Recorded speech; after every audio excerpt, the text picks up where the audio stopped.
Right now, there are an estimated 1.4 billion insects for every single human on Earth. That's not a typo. There are also something like 7 billion rats scurrying around out there. In other words, if pests ever united, we wouldn't stand a chance. All right, good night, everybody. The good news is they haven't banded together yet. The bad news, they don't really have to. Their mere presence is already a public health and business crisis. Like this woman who went on vacation in Myrtle Beach and says she was bitten more than 350 times from head to toe by bedbugs. That's not just one freak story. It's a symptom of a bigger shift. One that's turning exterminators into entrepreneurs and pest control into a booming billion-dollar battleground. In the US alone, the pest control market is a $26 billion industry, and the global market is expected to grow to $44.3 billion by 2034. A lot of information, but it's because of that information that I can't escape this thought. Pests have always been around, so why are they booming right now? Well, after looking into it, I think there are a few possible culprits, but one ultimate cause. And it has a lot less to do with the pests themselves and more to do with the world we've built around them. In August 2024, a family's dream vacation at this hotel in Myrtle Beach turned into a nightmare. Bedbugs severely bit 4 adults and 6 kids. After staff ignored their complaints, the vacationers escalated their nightmare into a headline-grabbing lawsuit. And by the way, this was a different story than the one I mentioned earlier in the intro. A different family at a different hotel in Myrtle Beach. A quick glance at the hotel's TripAdvisor reviews leading up to the 2024 event really shows how widespread the problem was. This story might shock you today, but 30 years ago, zoom in on this. It would have been downright unthinkable. In the 1990s, bedbugs were nearly eradicated in the United States. I'm not saying all, of course, that will never happen given that bedbugs can double in population every 16 days. Good luck going to sleep, everybody. Don't you love that stat?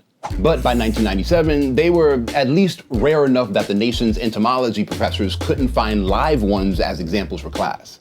Which makes it extra surprising that a mere 13 years later, the CDC and EPA issued a joint statement warning about the alarming resurgence of bedbugs plaguing the country. I know, you're wondering why bedbugs came back. I'll get to that in a bit, but for now, just know they weren't the only ones getting worse. Every year, termites cause an estimated $5 billion worth of damage to American homes. That's about 4 times the economic damage caused by tornadoes in the United States in 2023. And while termites were eating through your walls, something else was sneaking into your attic. Between 2005 and 2020, Oregon documented that roof rats, which used to cluster mainly along the coasts, crept inland. They spread like wildfire across the South, the Midwest, even up through the Appalachians. And if you ask the folks trying to fight them off, they'll tell you this isn't just annoying, it's serious. They cause anxiety, they cause property damage. That's John Ulrich, Assistant Commissioner for the City of Boston and co-chair of its Rodent Action Plan. And he's not exaggerating. These aren't just pests chewing your cereal boxes. According to a 2012 Pest World report, rodents cause 20 to 25% of all reported fires of unknown origins each year due to their love for chewing through wires. So we've got more pests potentially causing more damage than that tornado did in The Wizard of Oz. That helps explain why people are clamoring for exterminators and driving that $26 billion in industry revenue I mentioned earlier, but it doesn't explain this. In the US alone, the pest control market is a $26 billion industry, and the global market is expected to grow to $44.3 billion by 2034. By the way, if you're seeing this $26 billion industry and thinking to yourself, how do I get a piece of that? There's a free guide in the description built exactly for that moment. It covers how to go from business idea to launch and includes a growth checklist with everything from market research to automation, branding, and staying sane while scaling. Because, as you'll see in a bit, a lot of these pest control empires started with one person who saw a problem and built the skills to actually solve it. This guide helps you do the same. So yeah, the opportunity is out there. But to understand why this opportunity is booming right now, we need to get back to what changed. First, our cities have become pest paradises. A global study across 16 major metros found something simple but scary. The cities that lost the most green space between 1992 and 2020 also saw the most significant rat surges. It's not rocket science. We provide them everything they need. They need food, water, and shelter, and we provide those things, especially in dense cities. More than any fields or open spaces surrounding those cities anyway. So as cities expand, they create more living opportunities, not just for humans, but also rats. Urban sprawl isn't just pushing into nature, it's practically rolling out the rodent red carpet. Reason number 2, some pests aren't just moving in, they're getting harder to kill. Yeah, it's time to talk about that bedbug resurgence. Bedbugs nearly vanished in the 1950s thanks largely to dichloro-diphenyl trichloroethane, better known as DDT. DDT was the first modern synthetic insecticide.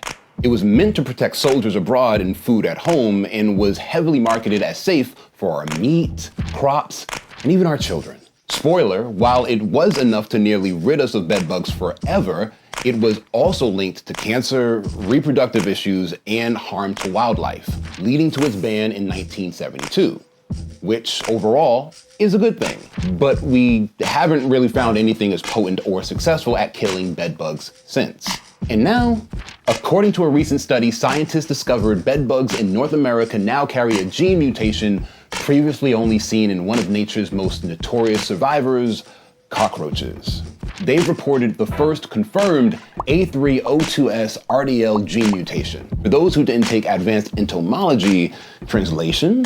Life finds a way. This mutation helps bedbugs resist newer insecticides that once wiped them out, like each of these over-the-counter products. And it's not just bugs that are evolving. In the UK, tests show that over 75% of brown rats now carry genes that make them resistant to standard poisons. Mice, it's even worse. 94% show similar resistance. The rats that die from poison, they're gone, bye-bye, all rats go to heaven. The ones that survive, they breed and pass on their resistance genes. Say hello to Teenage Mutant Super Rats. Teenage Mutant Super Rats, they're really big and they don't go down with regular poisons or anticoagulants. Okay, not quite, but they are super rats. So we've got more pests in more places and they're tougher to kill than ever. That alone would keep exterminators busy, but it's not the whole story. There's one more factor heating up this industry more than urbanization and the waste management issue that comes with it. And it's bigger than anything we've discussed so far. Say it with me, everybody, climate change. Since 1880, global temperatures have been on a slow climb. That's not just bad news for polar bears, it's creating perfect conditions for our tiny invaders. Over the past decade, New York City rat sightings jumped by 162%, San Francisco, 300%, and Washington, D.C., a 390% surge, though in D.C. it's hard to tell if that's a pest control issue or just a congressional roll call. I have jokes. And those aren't just cities dealing with rising rat activity. They also happen to be some of the fastest warming cities in North America. So what's the connection here? In the past, winter killed off huge portions of pest populations, like the polar vortex in 2014, which wiped out nearly 70% of invasive stink bugs across parts of the US mid-Atlantic. Just think of it as nature's reset button.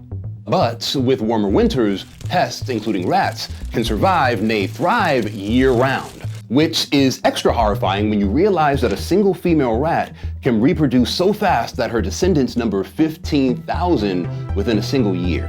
That's not just theory, it's something exterminators and city officials are already dealing with. When we have warmer winters, we seem to see an increase in activity. Warmer winters mean access to food usually. They might get another litter in. This past winter was fairly cold.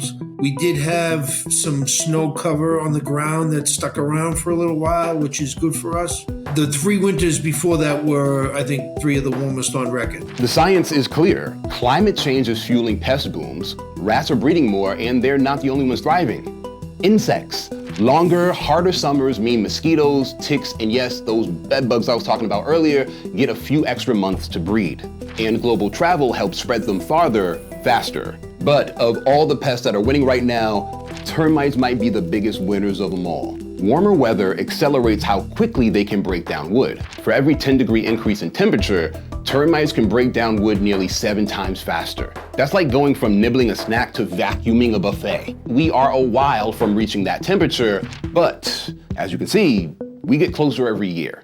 And while these conditions have created a golden age for pests, it's also created a golden opportunity for those who know how to combat them.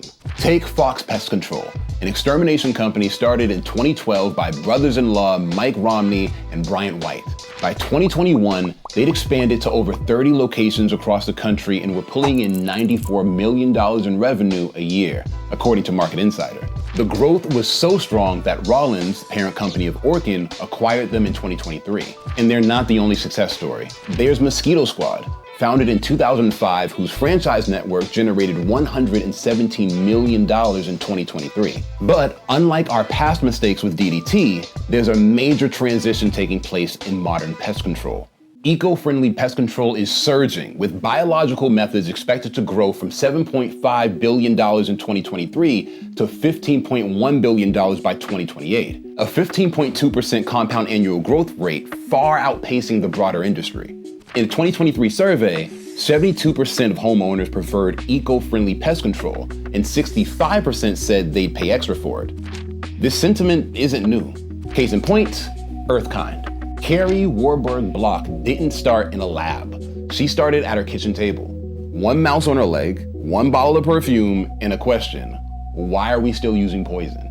So she created plant-based repellents using essential oils, which can effectively drive away pests.